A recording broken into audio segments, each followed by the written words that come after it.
それが人の世のためとなるからだ。必ずな。手に入れなければならぬものがある。しかし神はそれを拒否した。ならば奪うしかない。ウォーキングデッドか。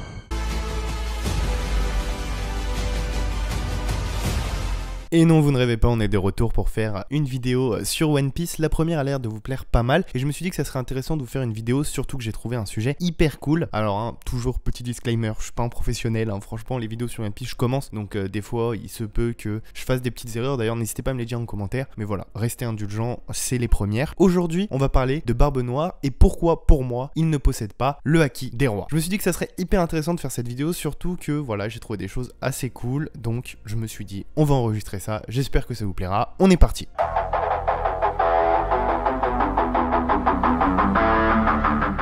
Donc pour cette vidéo, ce que je vais faire, c'est que d'abord, je vais rappeler ce qu'est le Haki des rois. Ensuite, on parlera un peu plus du personnage de Barbe Noire. Et puis après, on fera une comparaison entre Barbe Noire et Luffy. Parce que, voilà, Luffy qui possède le Haki des rois. Je pense que c'est intéressant de faire une comparaison entre les deux personnages et de montrer pourquoi, pour moi, il ne le possède pas. Et voilà, vous donner des petits arguments. Ça sera pas des choses très techniques, mais ça sera des trucs que je trouve quand même assez pertinents finalement. Et du coup, je me suis dit, voilà, je vais vous dire ça. Dites-moi ce que vous en pensez en commentaire. Et du coup, on est parti. Alors, le Haki des rois, ou aussi nommé fluide royal, est le type le plus rare de haki que l'on peut trouver dans One Piece. Il est possédé par une personne sur 1 million, il permet de faire sombrer dans l'inconscience n'importe quel ennemi qui a l'esprit faible. Ce type d'haki est rare et ne peut être obtenu par l'entraînement, c'est vraiment un don inné. Il est dit que celui qui possède ce type de haki a les qualités d'un roi. Cette forme de haki, elle est plus ou moins puissante selon la volonté de son utilisateur et ne peut être renforcée par aucun moyen, si ce n'est par son expérience ou, comme je viens de le dire, par sa volonté. En fait, plus précisément, le haki va évoluer en fonction de la volonté de la personne à conquérir. Si la personne possède un esprit très fort, ce haki sera dévastateur. S'il ne l'est pas,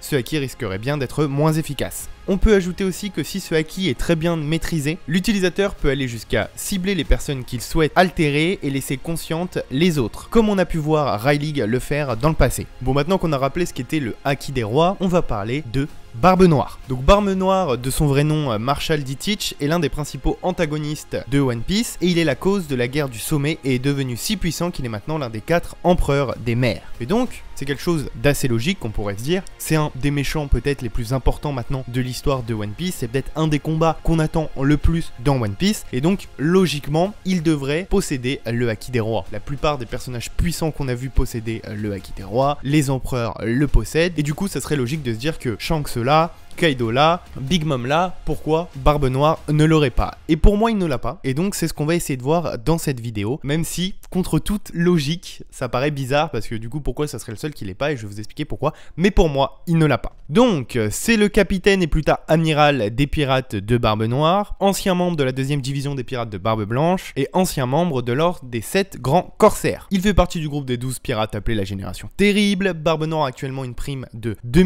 247 600 000 berry, ce qui fait de lui celui qui a la prime la plus basse des 4 empereurs et la plus élevée de la Génération Terrible. Donc, comme vous le savez, il a été très longtemps pirate dans la 2e flotte de l'équipage de Barbe Blanche. Cependant, un jour, Tatch, un membre de l'équipage, a trouvé le fruit des ténèbres, et Teach, qui convoitait ce fruit, a donc tué Tatch la nuit même et s'est enfui avec le fruit. Il fonda alors son équipage. En supplément, Teach acheta la confiance de la marine en leur livrant le commandant de la 2e flotte de Barbe Blanche, Ace, ce qui a déclenché une guerre qu'on appelle la guerre du sommet. L'équipage de Barbe Blanche affronta la marine pour tenter de sauver Ace, et à la fin de la guerre, Barbe Noire arriva, tua Barbe Blanche et prit son très puissant pouvoir, devenant d'une façon inconnue la première personne de l'histoire à avoir mangé 2 fruits du démon. Trahissant ainsi la marine, il projeta de faire couler Marineford, l'île où siège la justice, mais sans succès, et il prit la place de Barbe Blanche comme l'un des 4 empereurs des mers. C'est une personne très arrogante, Barbe Blanche a lui-même dit que ce défaut le perdrait, il est assoiffé de pouvoir et cache un côté très sombre, presque obsédé comme on a pu le voir, où il a poussé Jerry Bonnet, une pirate qu'il avait capturée, de l'épouser. Bon, maintenant qu'on a rappelé quel type de personnage était Barbe Noire, son importance dans l'histoire, sa place dans l'histoire, on va pouvoir maintenant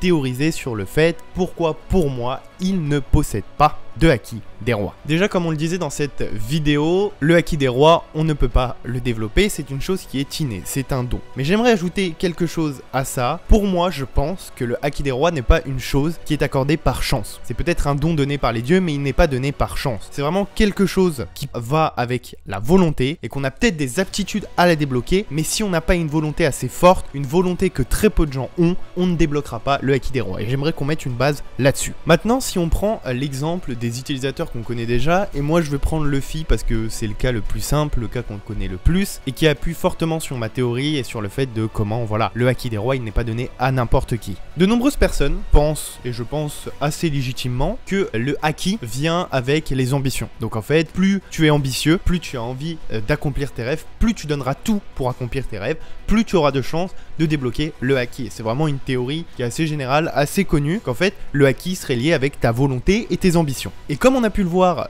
dans l'histoire, Barbe Noire est peut-être le personnage avec Luffy qui a le plus d'ambition. On l'a vu quand il l'a rencontré, il a lui aussi des rêves de pouvoir, des rêves d'ambition. Il a lui aussi envie, il a son objectif, il a envie d'arriver là où il veut aller. C'est peut-être l'un des personnages qui, après Luffy, ou avec Luffy, je sais pas si je peux classifier ces deux personnages, a le plus d'ambition, de volonté. Donc c'est une théorie que beaucoup de personnes se sont fait et qui pensent que voilà, Barbe Noire a le haki, c'est juste que pour l'instant il n'a pas besoin de l'utiliser, parce que comme on le sait, il utilise essentiellement ses capacités du fruit du démon comme un substitut du haki. Il peut endommager les gens de l'intérieur et sans les toucher avec le fruit du démon de Barbe Blanche, et il peut absorber, se défendre contre tout autre utilisateur du fruit du démon de type Logia, il me semble. Donc il n'a pas réellement besoin de haki, puisque tout simplement, il peut utiliser ses fruits du démon comme substitut. Donc beaucoup de personnes ont cette théorie et se disent que de toute façon, si ça doit apparaître, ça apparaîtra, et que c'est juste qu'il n'a pas besoin de l'utiliser, et que comme c'est un personnage qui rentre dans les cases et qui a cette volonté, il possède forcément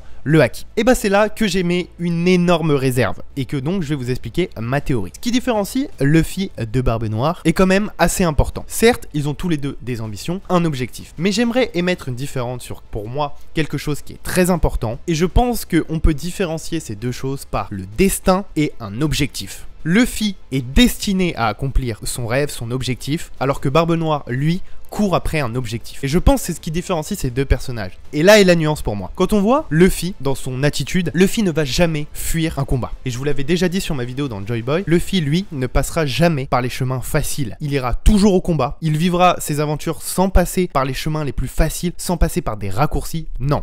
Luffy, dès qu'il y aura un combat, même s'il sait que c'est peine perdue, il se battra jusqu'au bout. Il ne voudra jamais abandonner et fuir, être lâche. Barbe Noire, lui, on l'a vu, il prend les raccourcis, il vole les capacités des autres. Barbe Blanche, on l'a vu quand il a affronté, il est venu le tuer quand il était au plus bas. C'est une philosophie complètement inversée à celle de Luffy. Et comme on l'a dit, avoir le haki des rois, c'est posséder les capacités d'un roi. Est-ce que vous pensez réellement qu'un roi aurait une telle mentalité, une telle vision des choses que Barbe Noire? Barbe Noire, c'est la facilité, c'est la malice, c'est les vices, c'est tout ce qui correspond au contraire d'un roi. Et c'est vraiment quelque chose, voilà, où je voulais vous emmener, puisque comme je vous l'ai dit moi, ma théorie, ce n'est pas par chance qu'on obtient le haki des rois, mais par prédisposition, par destinée, par volonté. Et c'est ce qui sépare ces deux personnages. Luffy, lui, c'est la volonté, alors que Barbe Noire, c'est l'objectif. Et j'aimerais même rajouter quelque chose pour théoriser ça. Dans la plupart des mangas et même des histoires qu'on connaît historiquement, dans les histoires shonen qu'on connaît, on peut même s'appuyer sur des comics, parce que généralement moi j'aime bien faire le lien entre des mangas et des comics, parce que c'est pas si éloigné que ça, et on peut retrouver quelques similitudes qui sont assez intéressantes. Et en fait, dans ce genre d'histoire, dans ce genre de shonen, pour obtenir un tel pouvoir, et je parle avoir deux fruits du démon, parce que théoriquement, on l'a vu dans l'histoire, il me semble qu'on sait toujours pas comment, mais lui il a réussi à obtenir deux fruits du démon. Pour moi, un tel pouvoir, on a pu le voir, que ce soit dans les mangas, on a pu le voir dans plein de mangas historiquement, même dans plein de comics, obtenir un tel pouvoir ne s'obtient pas sans renoncer à quelque chose ou sans avoir une grande faiblesse. On le voit même avec One Piece, on mange le fruit du démon, on obtient un pouvoir immense et pourtant, on obtient une grande faiblesse. Et je pense que le fait qu'il ait obtenu ces deux fruits du démon, si on veut aller théoriser, on pourrait se dire qu'il ait pu abandonner une certaine puissance chez lui, donc avec le fruit du démon, s'il va dans l'eau, il se noie, ça c'est la première chose et c'est commun à tout le monde, mais peut-être qu'avec le deuxième, il ait pu renoncer à autre chose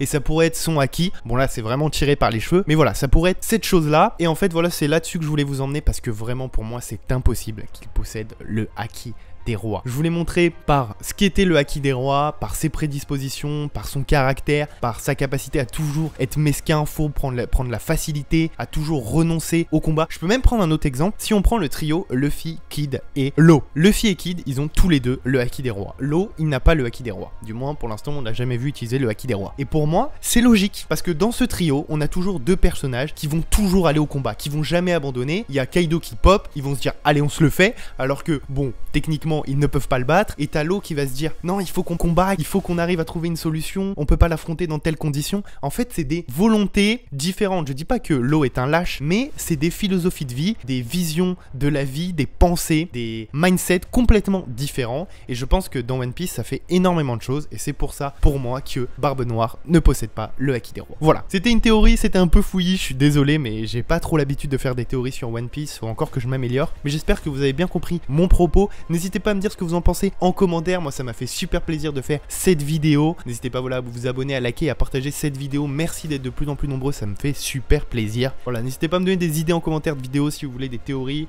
à me demander des trucs, ça me fait plaisir de parler avec vous. Soyez gentils, c'est vraiment mes premières théories sur One Piece, donc c'est un peu fouillé et tout, j'ai pas encore trop l'habitude, mais je vais m'améliorer, en tout cas je l'espère. Voilà, merci d'être de plus en plus nombreux. C'était Thibaut, n'hésitez pas à vous abonner, à liker, à partager cette vidéo, ça fait 2 fois que je leur dis, et c'est pas grave. Ciao ciao.